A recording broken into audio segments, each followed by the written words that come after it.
আমার ছোট ঠাকুমার রান্নার হাত ছিল অসাধারণ। তারই মধ্যে বিশেষ একটা রান্নার কথা আজও আমার মনে পড়ে, সেটা হলো পঞ্চামভরি। নামটার বিশেষত্ব ঠিক কী তা আমি জানি না, কিন্তু দুর্দান্ত স্বাদের পাঁচমিশালি এই একটা রান্না থাকলেই খেয়ে এবং বাড়ির সকলকে খাইয়ে পাবেন পরম তৃপ্তি।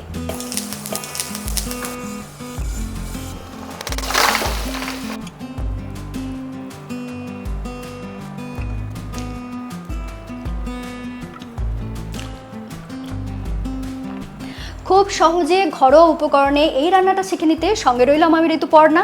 আপনারা দেখছেন ঋতুর রান্নাঘর। পাঁচমিশালি এই রান্নাটাতে ঠিক কী কী সবজি লাগছে সেটা একবার দেখিয়ে দিচ্ছি। নিয়েছি এক ফালি মিষ্টি কুমড়ো, ওজন হবে মোটামুটি 300 গ্রাম। নিয়েছি একটা ঝিঙে, একটা মিডিয়াম সাইজের রাঙালু, একটা আলু, একটা বেগুন, একটা মূলো, নিয়েছি কিছুটা বরবটি 5-6টার মতন, আর নিয়েছি 4টে পটল। কুমড়োর এই মাঝের যে বীজের অংশটা সেটাকে কেটে বাদ দিয়ে দিচ্ছি। কুমড়োটা খোসা সহই থাকবে, এইভাবে পাতলা করে কেটে নেওয়ার পরে টুকরো করে নেব।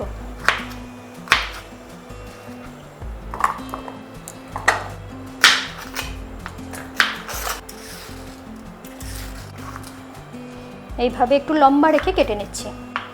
এরপরে এগুলোকে জাস্ট 2 টুকরো করে নিচ্ছি। রাঙালুটাকেও এইভাবেই লম্বা করে কেটে নিয়েছি। এখানে কোনো সবজি গলে যাবে না, সেই জন্য একটু বড় রেখে কাটছি। পটলও এইভাবে লম্বা করে কেটে নিয়েছি। আমি এই সবজিগুলো ব্যবহার করছি, তবে এর মধ্যে কোনো সবজি যদি আপনার কাছে না থাকে কিংবা অন্য কোনো সবজি ব্যবহার করতে চান, সেক্ষেত্রে অবশ্যই ব্যবহার করতে পারেন। এরই মধ্যে মূলো আর আলু দুটোই কেটে নিয়েছি। কেটে রাখা এই সমস্ত সবজিগুলোকে একটা বড় পাত্রে নিয়ে নিচ্ছি। এই সবজির সাথে মিশিয়ে দেব কিছু মশলা। দিয়ে দিচ্ছি হলুদ গুঁড়ো, সাথে দিচ্ছি 1 টেবিল চামচ ধনে গুঁড়ো, আর লাগছে 2 টেবিল চামচ বেসন। দিয়ে দিচ্ছি 1 টেবিল চামচ সর্ষের তেল। তেলটা ব্যবহার করলাম যাতে সমস্ত মশলা সবজির গায়ে খুব ভালোভাবে লেগে যায়। একটা জিনিস খেয়াল রাখবেন, এই সময় নুনটা কিন্তু ব্যবহার করা যাবে না।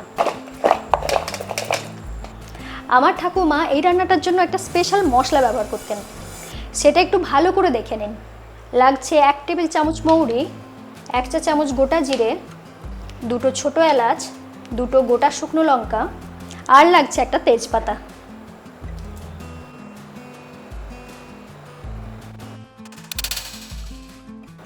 বসিয়ে দিচ্ছি একটা প্যান। নিচ্ছি গোটা মৌরি, গোটা জিরে, ছোটো এলাচ, শুকনো লঙ্কা, তেজপাতাটা একটু ছিঁড়ে ব্যবহার করব,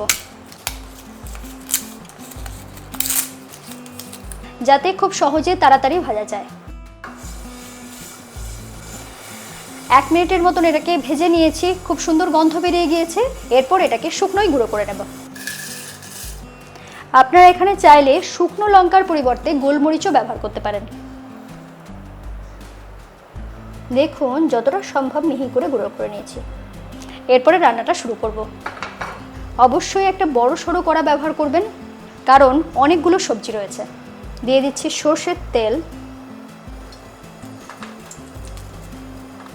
তেল গরম হয়ে গিয়েছে, এরপর একটু বাদাম ভেজে তুলে নেব।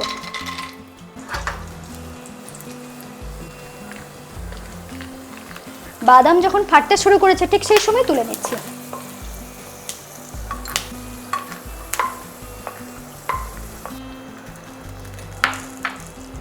ওই তেলেই দিয়ে দিচ্ছি 1 চা চামচের মতন 5 ফোড়ন। এই রান্নাতে 5 ফোড়নের গন্ধটা দুর্দান্ত লাগে। সাথে সাথেই দিয়ে দিচ্ছি একটা শুকনো লঙ্কা। যখন 5 ফোড়নটা বেশ সুন্দরভাবে লাল হয়ে গিয়েছে ঠিক সেই সময়ে দিয়ে দিচ্ছি মশলা মাখানো সবজি।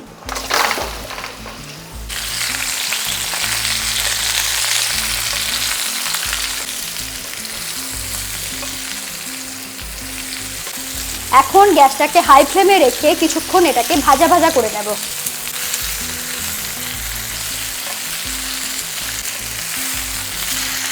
3 মিনিটের মতন ভাজা ভাজা করে নিয়েছি। এরপর এখানে দিয়ে দেব আদা বাটা। আদা বাটা এখানে আমি 1 টেবিল চামচ ব্যবহার করছি। রান্নাটা কিন্তু হবে সম্পূর্ণ নিরামিষ। এরপর ঢেকে এটাকে রান্না করে নেব। 3.5 থেকে 4 মিনিট মতন এইভাবে ঢাকা দিয়ে রেখেছিলাম। সবজিটা কিছুটা ভেপে গিয়েছে। ঠিক এই সময় আমি নুনটা দিয়ে দেবো, যাতে সবজিগুলো ভাজা হওয়ার সাথে সাথে সিদ্ধটাও হয়ে যায়। দিয়ে দিচ্ছি স্বাদ মতো নুন। আবার একটু নাড়াচাড়া করে নিচ্ছি।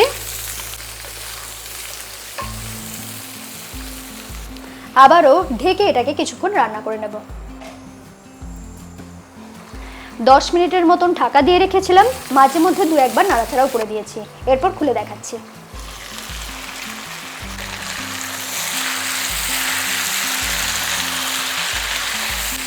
দেখুন সবজিগুলো অনেকটাই সিদ্ধ হয়ে গিয়েছে। সবজিগুলো যখন 80% সিদ্ধ হয়ে গিয়েছে, ঠিক সেই সময় দিয়ে দেবো ভেজে রাখা মশলা। আমি এখানে পুরোটাই ব্যবহার করছি।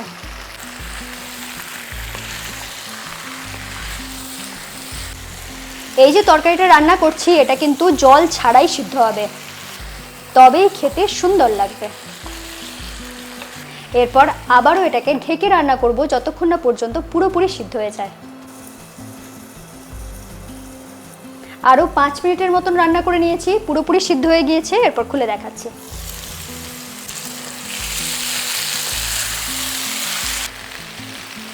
দেখুন কত সুন্দরভাবে সিদ্ধ হয়ে গিয়েছে।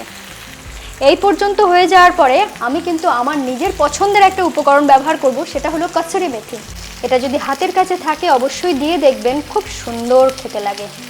আর দিয়ে দিচ্ছি ভেজে রাখা বাদাম।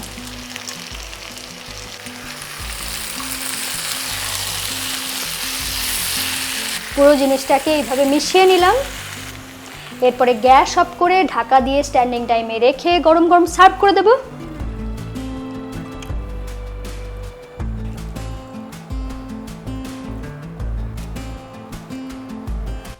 খুব সহজেই রান্না। গরমের দুপুরে একটু পাতলা ডাল আর এই পদটা থাকলে আর কিচ্ছু লাগবে না। ভিডিওটা ভালো লাগলে লাইক করুন, আর এরকম নতুন নতুন রেসিপি পেতে আজই ঋতুর রান্নাঘরকে সাবস্ক্রাইব করে নিন। সকলে খুব ভালো থাকুন, আবার দেখা হচ্ছে পরের এপিসোডে।